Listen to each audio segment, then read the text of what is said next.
Dans l'ombre des coffres-forts de la réserve fédérale et sous le tumulte des théâtres d'opérations militaires se joue une partition complexe où l'or et le dollar s'affrontent dans un duel pour la survie économique mondiale. Depuis des décennies, le monde observe une corrélation troublante entre l'instabilité géopolitique et la fluctuation des métaux précieux. Pour comprendre pourquoi l'or atteint des sommets historiques, il faut plonger dans les arcanes de la dette souveraine américaine et des stratégies de puissance qui régissent notre siècle. L'économie mondiale repose sur un équilibre fragile dont le pivot central demeure le dollar américain.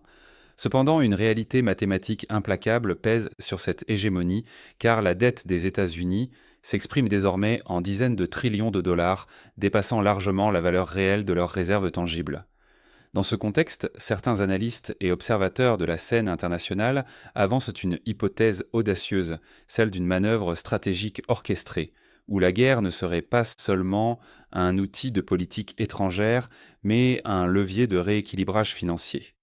L'histoire nous enseigne que l'or a toujours été la valeur refuge par excellence. Lorsque le canon tonne, les investisseurs fuient les devises de papier pour se ruer vers l'éclat immuable du métal jaune. Cette mécanique est au cœur des interrogations actuelles. Pourquoi les États-Unis semblent-ils impliqués directement ou indirectement dans des foyers de tension aux quatre coins du globe? La réponse résiderait dans une équation économique cynique mais efficace. En alimentant un climat d'insécurité mondiale, la demande d'or explose mécaniquement, faisant grimper son cours vers des sommets jamais vus. Imaginez un instant le scénario suivant. Une nation possède des réserves d'or acquises à un prix relativement bas, par exemple autour de 1 800 $ l'once. Si par le biais d'une instabilité globale ce prix est propulsé à 5 000 $, cette nation voit sa capacité de remboursement multipliée de façon exponentielle. C'est la théorie du pivot financier par le chaos. Une fois la dette apurée ou restructurée grâce à cette valorisation artificielle, la paix pourrait alors être décrétée, provoquant une chute brutale des cours, permettant ainsi de racheter le précieux métal à bas prix, bouclant ainsi un cycle de profit colossal. Pour les experts en géopolitique, cette vision, bien que perçue comme une hypothèse de travail, met en lumière la fragilité du système de Bretton Woods qui a longtemps lié le sort du monde au billet vert. Aujourd'hui, alors que le dollar semble de plus en plus déconnecté de la réalité productive et des réserves d'or, la tentation de recourir à des crises exogènes pour sauver la monnaie nationale devient un sujet de débat intense dans les chancelleries. Cette source nationale. Pour le citoyen algérien et plus encore pour notre communauté établie à l'étranger, ces mouvements tectoniques de l'économie mondiale ne sont pas de simples chiffres sur un écran. Ils représentent qu'influente la fluctuation du pouvoir d'achat, le coût des transferts de fonds et la valeur réelle de l'épargne, constituée au prix de lourds sacrifices loin de la terre natale. L'expatrié algérien, qu'il soit à Paris, Londres ou Montréal, regarde ces événements avec une acuité particulière. Il sait que chaque tension internationale, chaque mouvement d'avion de chasse vers une zone de conflit influence directement le prix de l'or qu'il achète parfois pour les dots ou comme épargne de sécurité.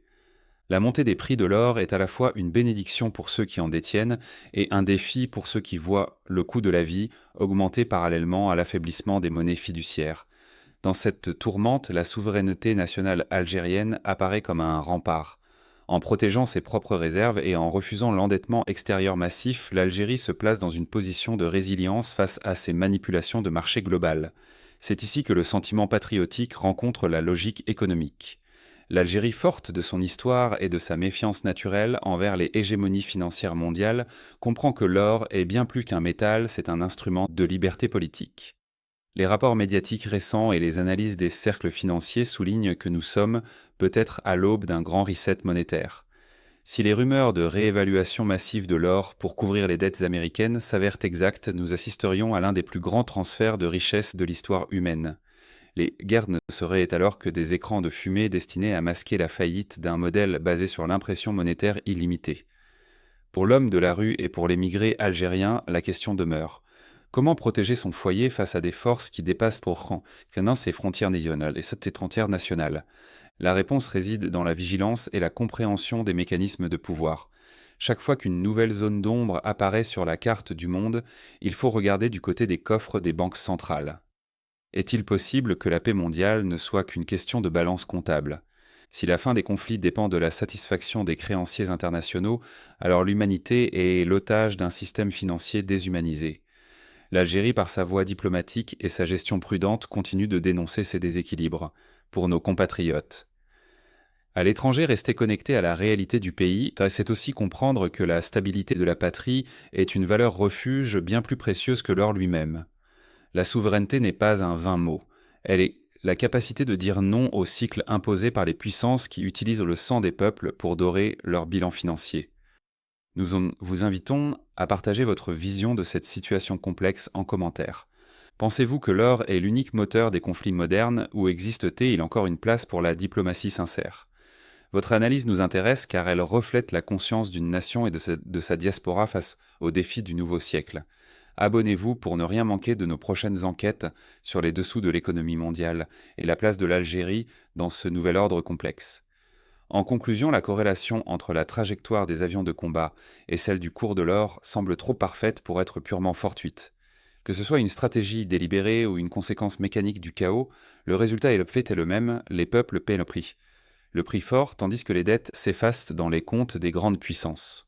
Face à cela, la solidarité nationale et la vigilance économique restent nos meilleures armes pour traverser les tempêtes à venir et garantir un avenir serein aux générations futures, tant à l'intérieur qu'à l'extérieur de nos frontières.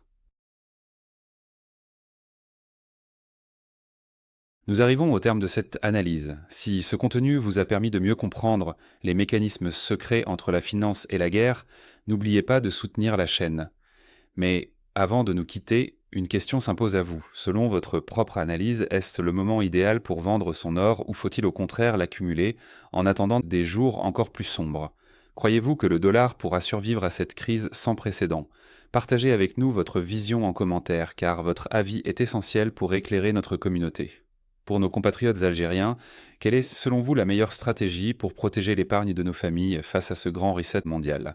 Abonnez-vous, activez la cloche pour ne manquer aucun de nos prochains décryptages et restez vigilants. C'était votre dose d'analyse géopolitique. À très bientôt pour une nouvelle enquête.